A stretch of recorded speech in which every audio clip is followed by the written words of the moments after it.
नई बहू की जादुई पहली रसोई। आईने के आगे बैठी रीना तैयार हो रही थी। इतने में उसकी माँ बबीता आकर वहां कहती है। रीना, कहाँ रह गई? तेरा साज श्रृंगार अब तक पूरा नहीं हुआ क्या? हो गई माँ। अरे वाह, कितनी सुंदर लग रही है मेरी बेटी। भगवान तुझे हर बुरी बला से बचाए। मैंने चाय नाश्ता तैयार कर दिया है। कुछ ही देर में लड़के वाले आने वाले हैं। उनके नजर में ये पूरा पकवान तूने तैयार किया है। मगर माँ, पूरी पकवान तो दूर, मुझे तो एक प्याली चाय बनाना भी नहीं आता। तू बस अपनी चोंच मत चलाना। एक बार ब्याह हो जाए तो करछी चमचा चलाना खुद ब खुद आ जाएगा। थोड़ी ही देर में लड़के वाले वहां आ जाते हैं। रीना अपनी माँ के सिखाए शब्दों के कारण उन्हें चाय और पकवान परोसकर खामोश खड़ी हो जाती है। कुछ देर बाद रीना की होने वाली सास कमला कहती है। वाह, क्या बात है बहन जी। आपकी बेटी के हाथों में तो अन्नपूर्णा का बसेरा है। पूरी पकवान बनाने में तो उसने मेरी बड़ी बहू रजनी को भी पछाड़ दिया। मुझे ऐसी ही सर्वगुण संपन्न बहू चाहिए थी। ये रिश्ता तो तय रहा। रीना की बड़ाई रजनी को रास नहीं आती और वो कुढ़ते हुए कहती है। ना जाने क्यों मुझे रीना को देखकर लग नहीं रहा ये रसोई घर में पैर भी रखती होगी। इतने स्वादिष्ट मीठे पकवान इसके बस की बात नहीं।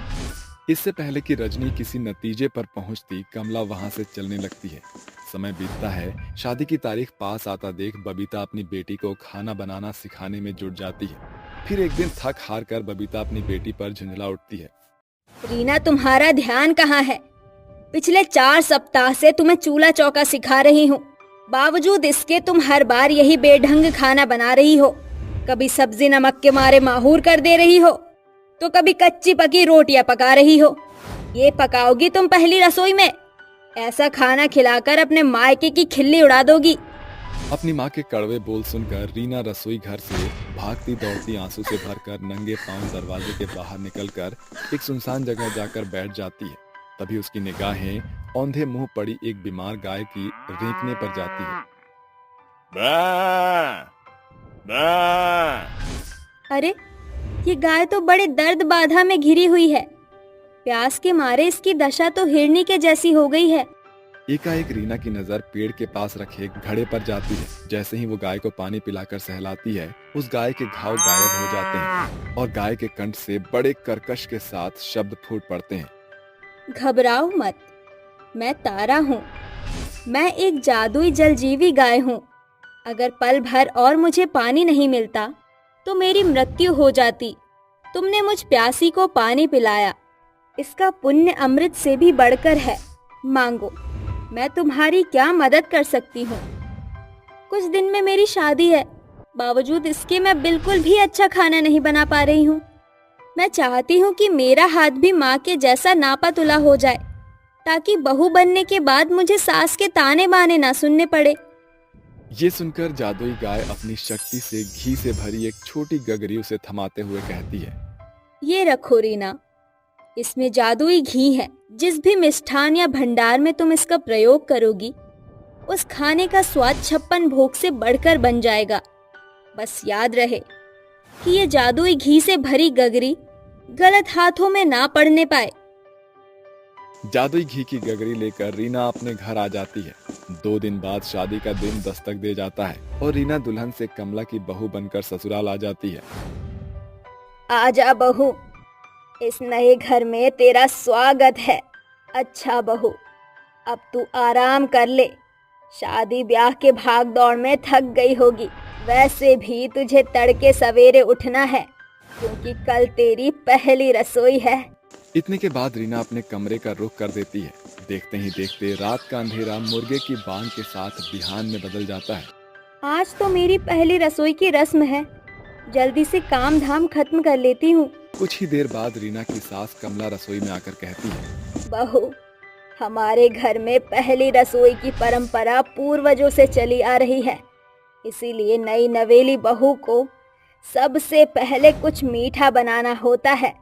इसीलिए तू हलवा बना दे। ठीक है माँ जी। कमला के जाते ही रीना चूल्हे पर कढ़ाई चढ़ाकर जादुई घी डालकर हलवा बनाने लगती है। अगले ही पल हलवे की खुशबू घर के कोने कोने में फैल जाती है। रीना सभी को हलवा परोसती है। तभी कमला बड़ी ललक के साथ कहती है, अरे वाह बहू, हलवे की रंगत तो बड़ी नायाब नजर आ रही है। अब तेरी सास के सब्र का बांध साथ छोड़ रहा है। झटपट से परोस दे। फिर सभी हलवा खाने लगते हैं और रजनी का पति रवि कहता है, सचमुच रीना, क्या उम्दा हलवा बनाया है तुमने, मन खुश हो गया। शुक्रिया जेठ जी।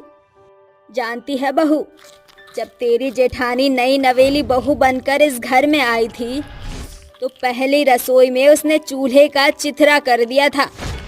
कई बार के कोशिश के बाद कहीं जाकर हलवा बनाया था। उसने मेरे तो सोए भाग्य जाग गए। तुझ जैसी सर्वगुण संपन्न बहू पाकर अक्ल शक्ल से लेकर खाना बनाने में भी अव्वल है। रीना की बड़ाई सुनकर गुस्से से बौखलाकर रजनी बड़बड़ाती हुई अपने कमरे में आ जाती है। हाँ, इस बात को झुटलाया तो नहीं जा सकता कि रीना हलवाई से भी बेहतरीन हलवा बनाती है। मगर पता नहीं, ये मुझे इसके हाथों का हुनर नहीं बल्कि कोई जादू जान पड़ता है। मुझे इसकी निगरानी करनी होगी। 2 दिन बाद कमला की सहेलियां रीना से मिलने आती हैं। रीना बहू, अरे ओ रीना बहू, जरा यहाँ तो आ। जी माँ जी, आपने बुलाया? हाँ बहू, ये हमारी पड़ोसन है और मेरी सखी भी तुझे देखने आई है। अरे क्या बात है कमला, तेरी बहू देखने में तो बहुत सुंदर है। सिर्फ सुंदर ही नहीं रमा काकी, रीना खाना भी बहुत लाजवाब बनाती है। अच्छा, तब तो हम गांव की औरतों को नई बहुरानी के हाथों का बना गाजर का हलवा खाना है। ठीक है, मैं आप सभी के लिए हलवा बनाती हूँ। रीना झटपट से रसोई में आकर गाजर छीलकर हलवा बनाने लग जाती है। वहीं खिड़की से झांक रही रजनी नजर गड़ाए उसकी निगरानी में लग जाती है। शक्कर, चीनी, दूध, मेवे सब मिला दिए। अब जैसे ही इस गाजर के हलवे में इस गगरी की 1 चम्मच घी घुलेगी, इसके स्वाद में जैन पड़ जाएगी। रीना जैसे ही उस गाजर के हलवे में जादुई घी डालती है, उसकी रौनक और रंगत एकदम निखर जाती है, जिसके साथ हलवे की खुशबू रसोई से बाहर निकलकर चारों ओर बढ़ जाती है। अच्छा, तो मेरी नई नवेली देवरानी ने पहली रसोई में इस जादुई घी के चलते बड़ाई पाई थी। कोई बात नहीं, आज रात ये घी की गगरी मेरी हो जाएगी, फिर मैं बन जाऊंगी माँ जी की चहेती। रीना गर्मा गर्म हलवा सभी के बीच परोस देती है, जिसे खाकर रजनी बोलती है, अरे रीना, तुम्हारे पास कोई जादुई घी की गगरी है क्या, जिसका स्वाद उसमें समा गया हो? क्या हुआ, तुम्हारे चमकते चेहरे की रंगत फीकी क्यों पड़ गई, जैसे तुम्हारी कोई चोरी पकड़ी गई हो? रजनी की बात सुनकर रीना खामोश हो जाती है।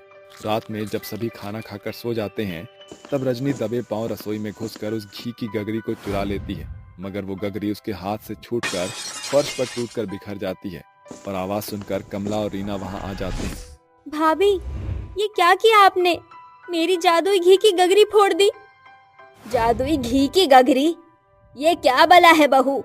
रीना रोते हुए कमला को सब कुछ बता देती है। तभी रजनी फूट डालते हुए कहती है, देखा माँ जी, रीना के हाथों में अन्नपूर्णा माँ का बसेरा नहीं था, बल्कि ये इस जादुई घी के कारण स्वादिष्ट खाना बनाकर सभी के मन में मिश्री की तरह घुल रही है। बस कर बहू, तेरी सास ने ये बाल धूप में बैठकर सफेद नहीं किए। तेरी चिकनी चुपड़ी चाल समझती हूँ मैं।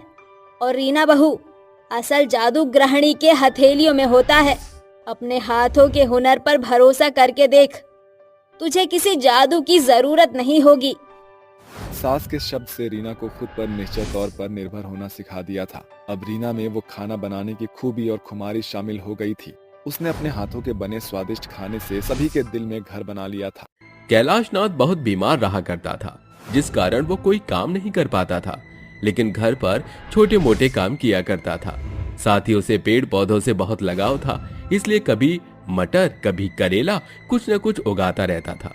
ऐसे ही वो गाजर के बीज बो रहा था, तभी उसकी पत्नी कांता आकर कहती है, अरे अब फिर से कौन सा बीज बोल रहे हो आप? कितना कहती हूँ आराम कर लीजिए, लेकिन नहीं, घूम फिर के आंगन में आ ही जाते हैं। अरे तो क्या हो गया भाग्यवान, कमरे में बोर हो जाता हूँ, कुछ तो करने दिया करो। अच्छा ही तो है तुम्हें बाहर से सब्जी लानी नहीं पड़ेगी। लो, हो गई ना खांसी। अजी, जब आपका बेटा काम करता है तो आपको इतनी मेहनत करने की क्या जरूरत है? वो ले आता है सब्जी। कभी कभी तो सब्जी हम निकाल नहीं पाते, फिर पड़ोसियों को देनी पड़ती है। कब तक खाएं वही सब? अरे चिंता मत करो, अब की बार गाजर उगाई है, वो तो सिर्फ सर्दियों में उगती है और तुम्हें और बच्चों को पसंद भी है। हाँ, पसंद तो है, इसलिए आपको गाजर का हलवा बना कर खिलाऊंगी। फिलहाल आप दवाई खा लीजिए। अरे मीना बहू, जरा इनके लिए पानी तो ले आना। सास कांता की आवाज सुनकर मीना बहू पानी ले आती है। ये लीजिए माँ जी। अरे बहू, अनिल ऑफिस गया? हाँ पापा जी। आ, अरे कांता, कांता बहू, मेरे दिल में ये कहते कहते कैलाश को हार्ट अटैक आता है और हॉस्पिटल ले जाते उसके प्राण निकल जाते हैं। ये देखकर सास बहू बेहद परेशान होती है। भागता हुआ अनिल वापस घर आता है और रोते हुए कहता है, बाबूजी, बाबूजी, ये क्या हो गया आपको? हंसता खेलता हुआ देख कर गया था, बस लेट होने के कारण मिलने नहीं आया। इसका मतलब ये नहीं कि आप मुझसे इस तरह मिले। बाबूजी। अरे देख ना अनिल, तेरे पापा को बोल मुझसे बात करें। अच्छा खासा बात कर रहे थे मुझसे। देख, गाजर का पौधा भी लगाया है। क्यों चले गए मुझे छोड़ के? माँ जी, संभालिए खुद को, पापा जी को अच्छा नहीं लगेगा ऐसे रोगे तो। अनिल, माँ जी को आप ही संभालिए, मुझसे माँ जी को ऐसे नहीं देखा जा रहा। अरे कांता, जब तू ही ऐसे रोएगी तो तेरे बच्चों को कौन संभालेगा? तू ही इस घर की मुखिया है, तुझे अपने बच्चों को देखना है। मत रो इतना, वरना कैलाश जी को शांति नहीं मिलेगी। मीना अपनी सास को संभालती है। कुछ देर बाद कैलाश का अंतिम संस्कार हो जाता है। 1 महीना गुजर जाता है। कांता पति की याद में उसके बोए हुए पौधे की रखवाली करती है, जिसमें बहुत सारी गाजर निकलती है। वहीं दूसरी ओर धीरे धीरे अनिल का काम ठप हो चुका था और जैसे ही वो घर वापस आता है तो उसकी लटकी हुई शक्ल देखकर मीना पूछती है, अजी, आप इतने परेशान क्यों हैं? आज क्या हो गया ऑफिस में? अरे कैसे बताऊं, तुम्हें तो पता था कि मेरा काम मंदा चल रहा है। ऑफिस ने जिस बड़े प्रोजेक्ट में पैसा इन्वेस्ट किया था, इन्वेस्ट किया हुआ सारा पैसा डूब गया। कंपनी कंगाल हो गई, जिस वजह से सर ने कंपनी बंद कर दी। सारे एम्प्लॉइज बेरोजगार हो गए। अब हमारे पास कोई ठिकाना नहीं है नौकरी का। हे भगवान, इसका मतलब आप पर कोई नौकरी नहीं है? घर का खर्चा कैसे चलेगा?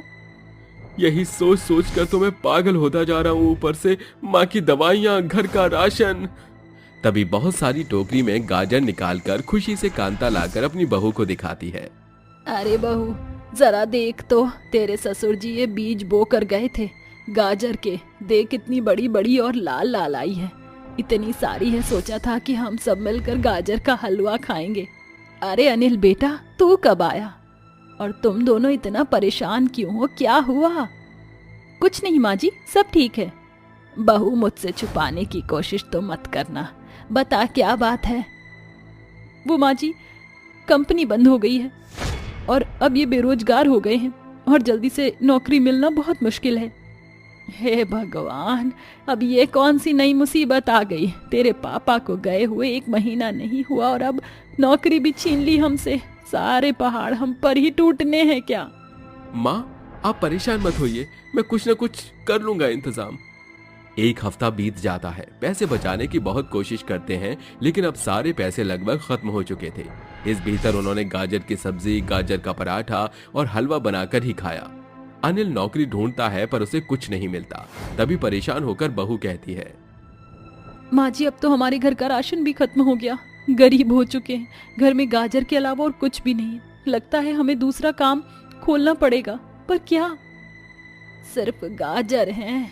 बहू, मेरे पास एक तरकीब है। तुझे तो पता है सर्दियों में गाजर का हलवा भी बाजार में बनाकर लोग बेचते हैं। क्यों ना हम भी गाजर का हलवा बनाकर बेचें? इससे हमारा खर्चा चल जाएगा, गाजर भी यूज हो जाएंगे। तब तक शायद अनिल को नौकरी भी मिल जाएगी। अरे हाँ माँ जी, ये बात मैंने क्यों नहीं सोची।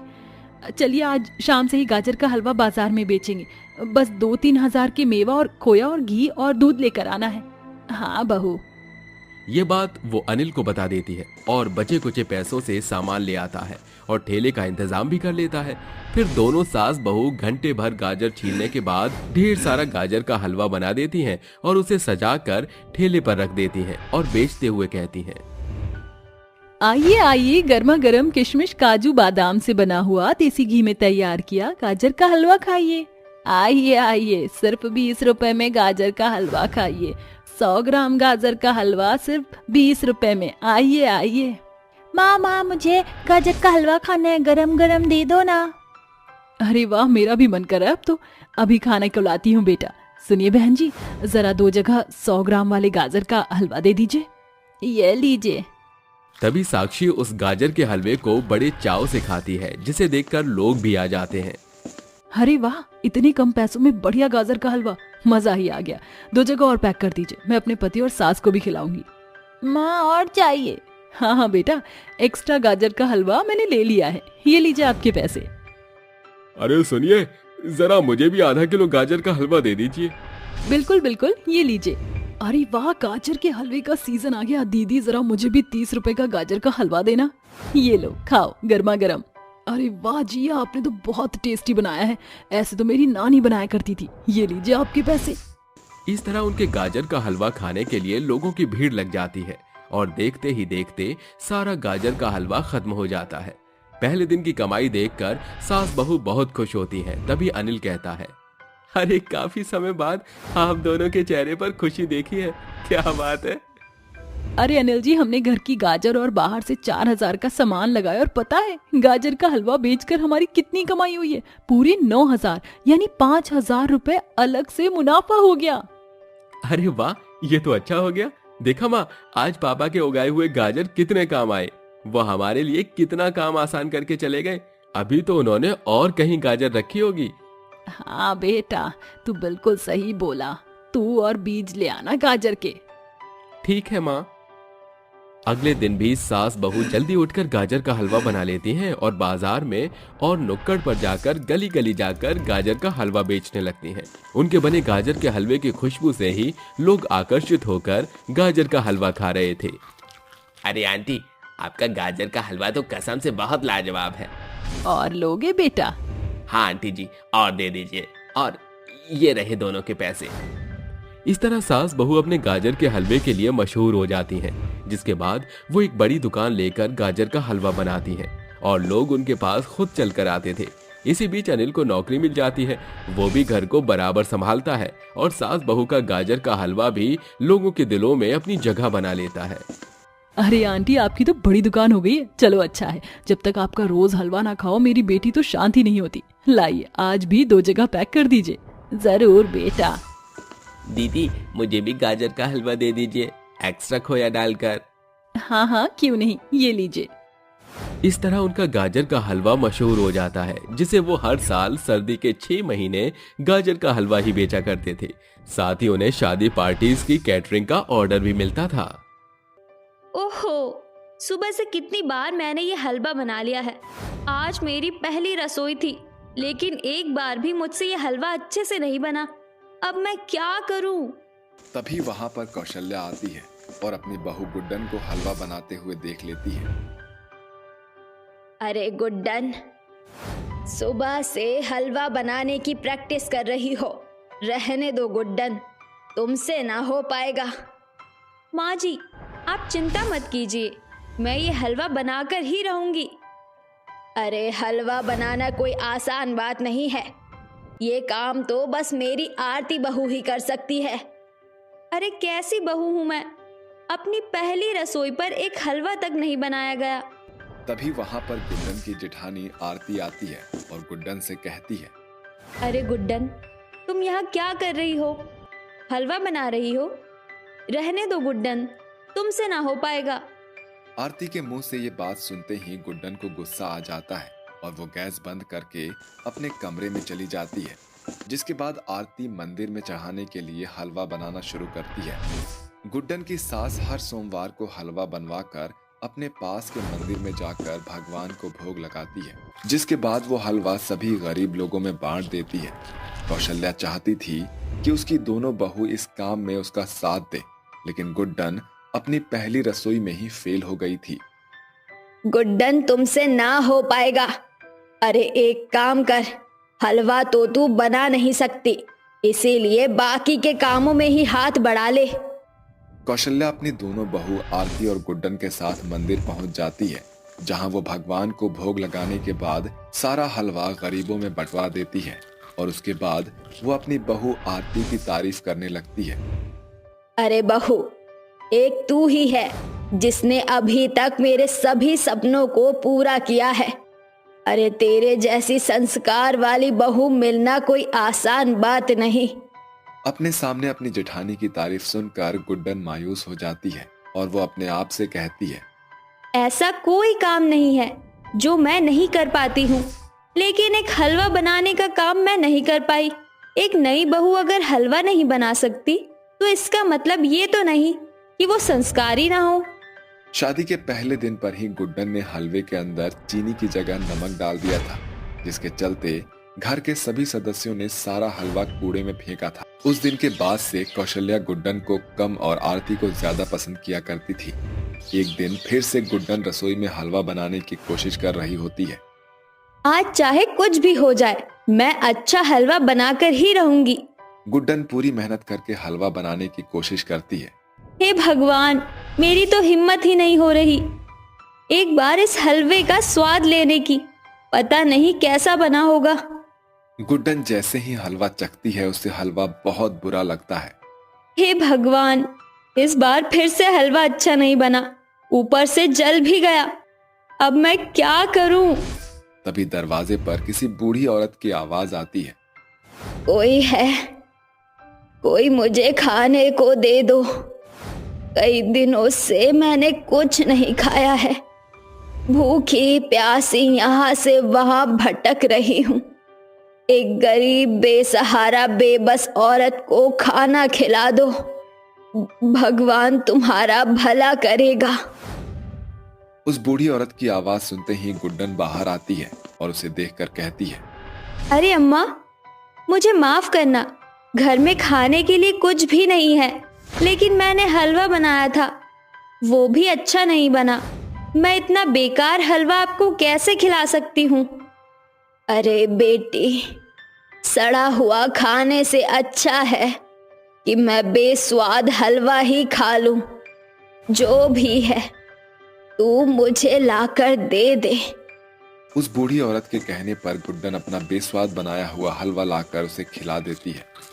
अरे वाह, इतना स्वादिष्ट हलवा! ऐसा स्वादिष्ट हलवा मैंने पहले कभी नहीं खाया। ये तो बहुत स्वादिष्ट है। हलवा खाते खाते वो बूढ़ी औरत एक परी में बदल जाती है, जिसके बाद परी गुड्डन से कहती है, घबराने की कोई जरूरत नहीं है। मैं अक्सर पृथ्वी लोक पर लोगों की परीक्षा लेने आती हूँ। मेरी इस परीक्षा में तुम पास हो गई हो। बोलो, तुम्हें क्या चाहिए? परी की ये बात सुनते ही गुड्डन परी से कहती है, परी, अभी तो मेरी जिंदगी में सबसे बड़ी समस्या ये हलवा बनाना ही है। मेरी सास मुझसे बिल्कुल भी खुश नहीं है। मेरी पहली रसोई पर मुझसे हलवा नहीं बना। अच्छा, तो ऐसी बात है, तुम चिंता मत करो, मैं तुम्हारी ये ख्वाहिश जरूर पूरी करूंगी। परी ऐसा कहते ही अपनी जादुई छड़ी घुमाती है और गुड्डन के हाथों में जादू कर देती है। देखो गुड्डन, अपने इस जादू के बारे में किसी को पता मत चलने देना, नहीं तो ये जादू हमेशा के लिए खत्म हो जाएगा। ऐसा कहकर परी वहां से चली जाती है, जिसके बाद गुड्डन रसोई में जाती है और अपनी सास को खुश करने के लिए अपने हाथों से हलवा बनाना शुरू करती है। देखते ही देखते हलवे की खुशबू पूरे घर में महक जाती है, जिसके चलते कौशल्या रसोई में आती है। अरे वाह, इतनी अच्छी खुशबू हलवे की कहाँ से आ रही है? क्या ये हलवा तुम बना रही हो गुड्डन? हाँ माँ जी, देखिए मैंने हलवा बनाना सीख लिया है। आप इस हलवे को खाना चाहोगी? कौशल्या खुशबू सूंघने के बाद बिल्कुल भी रह नहीं पाती, जिसके बाद वो गुड्डन का दिया हुआ हलवा खाकर देखती है। अरे बहू, तूने तो कमाल ही कर दिया। इतना स्वादिष्ट हलवा तो मैंने कभी जिंदगी में नहीं खाया। ये तो आरती के हाथों से बने हुए हलवे से भी बहुत स्वादिष्ट है। उस दिन गुड्डन अपने हाथों का हलवा अपने ससुर और अपने पति और साथ ही साथ अपनी जेठानी को भी खिलाती। सभी को हलवा बहुत पसंद आता है, लेकिन आरती हलवा खाने के बाद अपने मन ही मन सोचती है, अरे ये हलवा तो वाकई में काफी स्वादिष्ट बना है, लेकिन इसके हाथों से ये कमाल हुआ कैसे? सब लोग बहुत ज्यादा हैरान हो जाते हैं, जिसके बाद सभी अपने कामों में लग जाते हैं। देखते देखते रात हो जाती है और सभी लोग आराम से सो जाते हैं। अगले दिन सबके उठने से पहले गुड्डन किचन में आती है और अपने हाथों से खूब सारा हलवा बनाकर तैयार कर लेती है। उस हलवे की खुशबू से पूरा घर महक उठता है। अरे वाह, फिर से वही हलवे की खुशबू। जरा देखूं तो सही, ये हलवे की खुशबू कहाँ से आ रही है? कौशल्या ऐसा कहकर नींद से जागती है और नहा धोकर रसोई में आ जाती है, जहाँ पर वो अपनी बहू गुड्डन को हलवा बनाते हुए देखती है। उसके हाथों से बनाया हलवा इतना स्वादिष्ट बनता है कि घर के सभी लोग खुशबू से उठ जाते हैं। अरे गुड्डन, तुम्हारे हाथों में तो जादू है यार। कौशल्या गुड्डन को आशीर्वाद देती है, जिसके बाद कौशल्या अपनी दोनों बहू के साथ मिलकर मंदिर जाती है और भगवान को हलवा चढ़ा देती है। आखिरकार बहू, तुमने अच्छा और स्वादिष्ट हलवा बनाना सीख ही लिया। अब तू पूरी संस्कारी बहू बन गई है। उस दिन के बाद से गुड्डन अपने परिवार के साथ खुशी खुशी रहने लगती है। एक दिन गुड्डन फिर से रसोई में हलवा बना रही होती है और अपने आप से कहती है, ये सब तो जादुई परी का कमाल है। अगर जादुई परी ने मुझे हलवा बनाने का जादू ना दिया होता तो मैं कभी भी इतना स्वादिष्ट हलवा बना नहीं पाती। लेकिन किसी को ये बात पता चल गई तो मेरा जादू हमेशा के लिए खत्म हो जाएगा। ये सब आरती रसोई के दरवाजे के पास खड़े होकर सुन लेती है, जिसके बाद वो गुड्डन के पास आती है और उससे कहती है, हे भगवान, गुड्डन तुमने तो फिर से अनर्थ कर दिया। तुम्हारा ये राज तो मुझे पता चल गया। इसका मतलब अब तुम्हारे हाथों का जादू हमेशा के लिए खत्म हो गया। अब माँ जी की लाडली बहू फिर से मैं ही बन जाऊंगी। ऐसा कहकर आरती हंसते हुए वहां से चली जाती है, जिसके बाद गुड्डन अपने मन ही मन रोते हुए कहती है, हे भगवान जी, ये मैंने क्या कर दिया? मैंने तो अपने पैर पर अपने आप ही कुल्हाड़ी मार ली। गुड्डन बहुत ज्यादा परेशान हो जाती है, पर वो फिर भी हिम्मत नहीं हारती, जिसके बाद वो अपने हाथों से हलवा बनाती है। हलवा बनाने के बाद फिर से वही सुगंध आनी शुरू हो जाती है। अरे इस गुड्डन के हाथों का जादू अभी तक खत्म नहीं हुआ। इसका राज तो अब मेरे सामने खुल गया है। फिर ये जादू कैसे चल सकता है? एक तरफ आरती ये सब सोच रही होती है कि तभी गुड्डन के सामने परी प्रकट होती है और उससे कहती है, गुड्डन, तुम्हें रोने की कोई आवश्यकता नहीं है। रोजाना एक ही चीज का प्रयास करने की वजह से तुमने अच्छा हलवा बनाना सीख लिया है। परी, ये सब आपकी वजह से ही हुआ है। इन सब के लिए आपका बहुत बहुत शुक्रिया। परी वहां से गायब हो जाती है, जिसके बाद गुड्डन अपना स्वादिष्ट हलवा भगवान को चढ़ा आती है और गरीबों में बंटवा देती है। उस दिन के बाद से घर के अंदर गुड्डन ही हमेशा हलवा बनाया करती थी।